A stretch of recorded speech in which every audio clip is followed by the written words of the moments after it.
আসসালামু আলাইকুম, আনিশা কিচেনে সকলকে স্বাগতম। আজকে আপনাদের তৈরি করে দেখাবো ভেজিটেবল স্প্রিং রোল। এটা বানানো কিন্তু খুবই সহজ। আর আওয়াজ শুনে নিশ্চয়ই বুঝতে পারছেন যে এটা উপর থেকে কতটা মুচমুচে। এটা কিন্তু সকলেই খুবই পছন্দ করে। আপনারা একবার এভাবে বানিয়ে দেখতে পারেন। 1 কাপ ময়দা নিয়েছি, তো ময়দাটাকে আমি আগে চেলে নেব। আর আজ বানাবো কোনো রকমের বেলাবেলির ঝামেলা ছাড়াই ভেজিটেবল স্প্রিং রোল। এটা কিন্তু বানানো খুবই সহজ। প্রথমেই আমি ময়দাটাকে চেলে নিচ্ছি।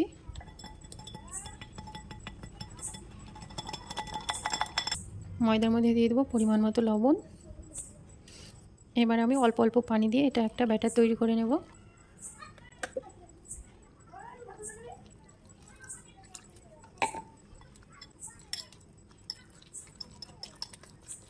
যেইভাবে আমরা পাটিসাপটা পিঠার ব্যাটার তৈরি করি সেম সেইভাবেই কিন্তু তৈরি করতে হবে। তার থেকে একটু আমি পাতলা করেছি, এর থেকে আর বেশি আমি পাতলা করব না। তো ব্যাটারটা তৈরি হয়ে গিয়েছে, এখন হচ্ছে এই সিটগুলো তৈরি করে নেওয়ার পালা। আগে থেকে ফ্রাই প্যান গরম করতে বসিয়ে দিয়েছি, এখন আমি একটু তেল দিয়ে মুছে নেব।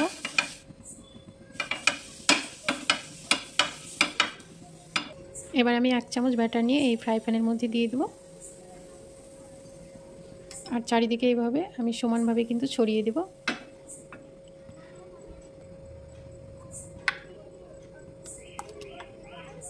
উপরটা কিন্তু হয়ে গিয়েছে, বেশ শুকনো হয়ে এসেছে, আর চারদিকটা কিন্তু ছেড়ে দিয়েছে। এবার আমি এটাকে উল্টিয়ে দেব।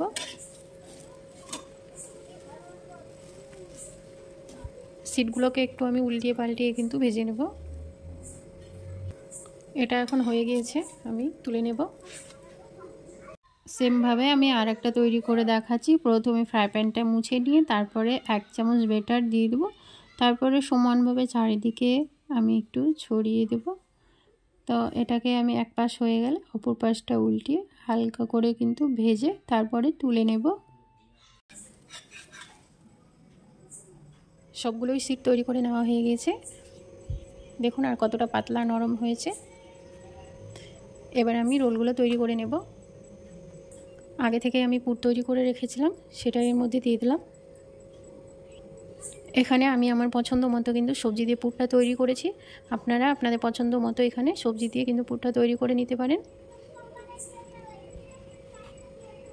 ময়দা দিয়ে আমি একটা আঠা তৈরি করে রেখেছি, এখন এটা চারি সাইডে লাগিয়ে দেব। এবার আমি এটাকে ভাঁজ দিয়ে নেব। কিভাবে করছি সেটা আপনারা দেখলেই কিন্তু বুঝতে পারবেন।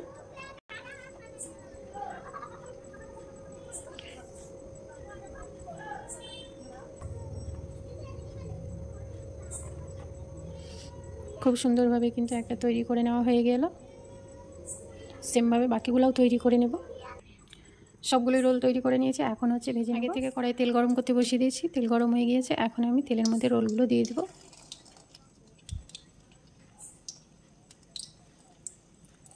একসঙ্গে অনেকগুলো রোল দিতে যাবেন না, নয়তো ভাজার সময় অসুবিধা হবে।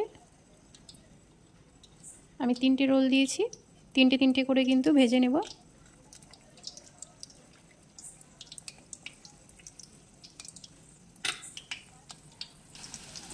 এবার আমি রোলগুলোকে উল্টিয়ে দেব।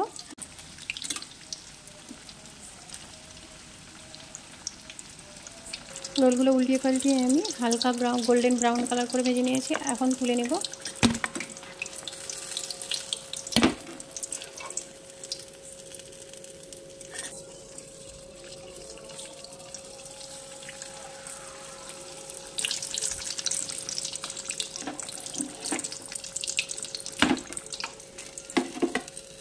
সবগুলো স্প্রিং রোল ভেজে নিয়েছি, এখন আমি একটা প্লেটে সাজিয়ে নিচ্ছি। স্প্রিং রোলগুলো খুব সুন্দর হয়েছে, আপনারা কিন্তু এভাবে বাড়িতে বানিয়ে দেখতে পারেন, খেতে কিন্তু দারুণ হয়। পরিবারের সকলকে যদি আপনারা এইভাবে স্প্রিং রোল বানিয়ে খাওয়ান তাহলে কিন্তু ওরা আপনার প্রশংসায় পঞ্চমুখ হয়ে যাবে। এতটা মজার হয় খেতে এই রোলটা।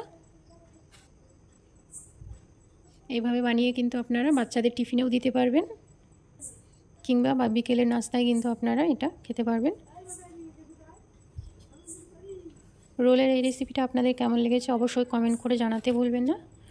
ভালো লাগলে একটি লাইক করবেন, পাশে থাকা বেল বাটনটি অবশ্যই ক্লিক করবেন। যখনই আমি ভিডিও আপলোড করব সেইমাত্র কিন্তু আপনাদের কাছে নোটিফিকেশান পৌঁছে যাবে। শুনে নিশ্চয়ই বুঝতে পারছেন যে কতটা মুচমুচে হয়েছে। এবার একটা আপনাদের ভেঙেও দেখাচ্ছি। একবার যদি এইভাবে বানিয়ে খান তাহলে কিন্তু এর স্বাদ ভুলতে পারবেন না, এতটা টেস্টি হয় খেতে। সকলেই ভালো থাকুন, সুস্থ থাকুন। আল্লাহ হাফেজ। আজকে এই পর্যন্ত, দেখা হচ্ছে নতুন কোনো রেসিপিতে।